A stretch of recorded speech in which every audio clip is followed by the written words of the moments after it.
kenal dengan ATM abadi, yang mana sumur yang beliau infakkan semasa beliau hidup masih sampai sekarang dimanfaatkan oleh orang-orang muslim.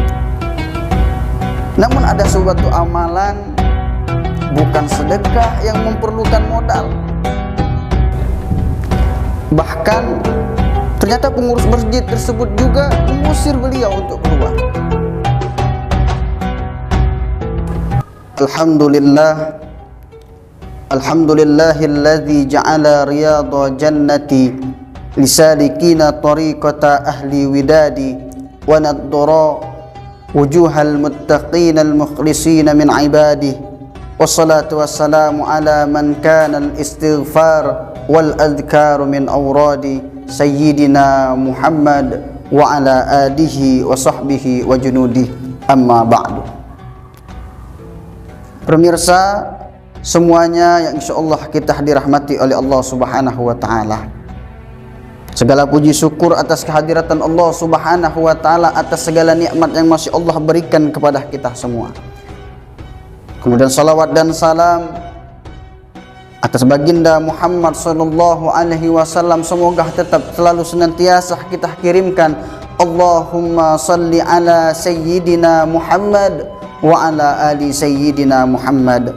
Semoga dengan memperbanyak salawat kepada beliau menjadi satu di antara banyak bukti bahwasanya kita benar-benar umat beliau yang mencintai beliau. Hadirin yang dimuliakan oleh Allah Subhanahu wa taala, pemirsa yang insyaallah diberkahi oleh Allah Subhanahu wa taala. Jikalau kita lihat, banyak dari setiap orang-orang mereka yang dekat kepada Allah Subhanahu wa taala, mereka orang-orang yang salih yang dicintai oleh Allah Subhanahu wa taala, mereka memiliki amaliyah, amalan khusus yang mereka cintai, yang dengan amalan tersebut ia mengharapkan kebaikan dan ridha Allah Subhanahu wa taala.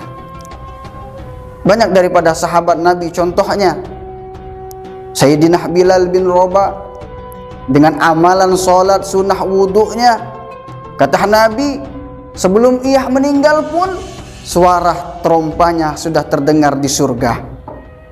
Sayyidina Utsman bin Affan, sahabat Nabi yang gemar bersedekah, yang hingga saat ini kita kenal dengan ATM abadi, yang mana sumur yang beliau infakkan semasa beliau hidup masih sampai sekarang dimanfaatkan oleh orang-orang muslim dan amalnya selalu mengalir kepada beliau. Namun ada suatu amalan, bukan sedekah, yang memerlukan modal, bukan juga sholat wudhu yang memerlukan mungkin banyak waktu, akan tetapi ada suatu amalan yang ringan bisa kita lakukan, dapat kita kerjakan dimanapun kita berada. Apa ibadah tersebut? Yaitu ibadah memperbanyak istighfar kepada Allah Subhanahu wa ta'ala.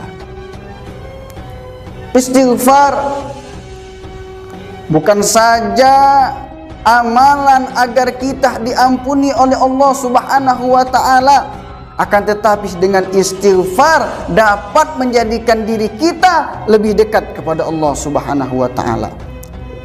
Di dalam surat Al-Baqarah ayat 186, Allah Subhanahu wa taala berfirman, "Wa idza sa'alaka 'ibadi 'anni fa inni qarib ujibu da'watad da'i idza da'an." Wahai Muhammad, kata Allah, apabila di antara hambaku bertanya di mana aku, maka jawablah bahwasanya aku dekat dan aku mengijabah daripada setiap mereka yang meminta, kata Allah Subhanahu wa taala. Allah menyatakan fa inni qarib. Untuk siapa? Untuk mereka yang gemar meminta kepada Allah Subhanahu wa taala. Dengan kata lain, semakin banyak kita meminta kepada Allah, semakin banyak kita beristighfar, memohon ampun kepada Allah Subhanahu wa taala, itu bisa mengantarkan diri kita lebih dekat kepada Allah Subhanahu wa taala. Amaliyah ini pernah dilakukan oleh seseorang di zaman Imam Ibn Hanbal.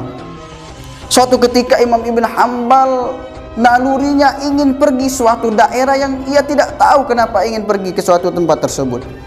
Sehingga ia pergi ke tempat tersebut di waktu malam. Ia ingin beristirahat di masjid. Bahkan ternyata pengurus masjid tersebut juga mengusir beliau untuk keluar. Sehingga beliau keluar di teras masjid pun tidak diperbolehkan oleh pengurus masjid tersebut. Hingga kejadian tersebut terlihatlah oleh seseorang penjual roti. Ia memanggil Imam Ibn Hanbal dan berkata, "Sini, istirahat di tempatku," kata beliau.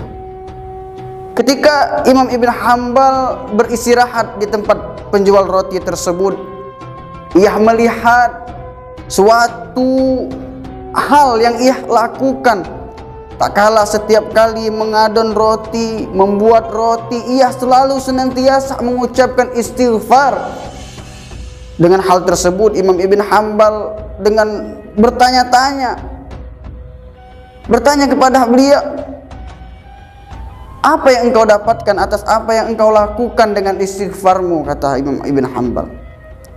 Orang tersebut mengatakan, "Demi Allah, tidaklah setiap dari apa hajat-hajatku melainkan dikabulkan oleh Allah Subhanahu wa taala dengan amalan istighfar. Tapi ada satu," kata beliau, "ada satu hajatku yang sampai sekarang belum dikabulkan oleh Allah Subhanahu wa taala, yaitu aku ingin bertemu dengan Imam Ahmad Ibn Hanbal." Mendengar hal tersebut, Imam Ibn Hanbal terharu dan berkata, "Demi Allah, berarti istighfar mula yang menuntunku untuk datang ke sini," kata Imam Ibn Hanbal. "Aku adalah Imam Ahmad Ibn Hanbal." Dari cerita tersebut dapat kita ambil sisi baiknya, bagaimana keistimewaan orang-orang yang memperbanyak istighfar kepada Allah Subhanahu wa taala, hajat-hajatnya dikabulkan oleh Allah Subhanahu wa taala.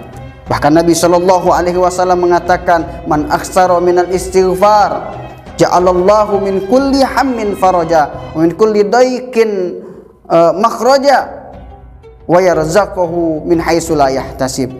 Barang siapa, kata Nabi sallallahu alaihi wasallam, yang memperbanyak daripada istighfar, maka akan diberikan jalan keluar dari setiap kesedihannya dan kebaikan dari kejenuhannya, serta ia diberikan rizki dari jalan yang tidak disangka-sangka. Insyaallah dengan keistimewaan istighfar ini dapat kita lakukan amalia istighfar yang bisa kita lakukan kapanpun, dimanapun. Dalam berkendara, dalam mobil, bisa kita memperbanyak istighfar kepada Allah Subhanahu wa taala. Semoga dengan istighfar dapat lebih mendekatkan diri kita kepada Allah Subhanahu wa taala dan dikabulkannya hajat-hajat kita oleh Allah Subhanahu wa taala. Amin Allahumma amin ya rabbal alamin.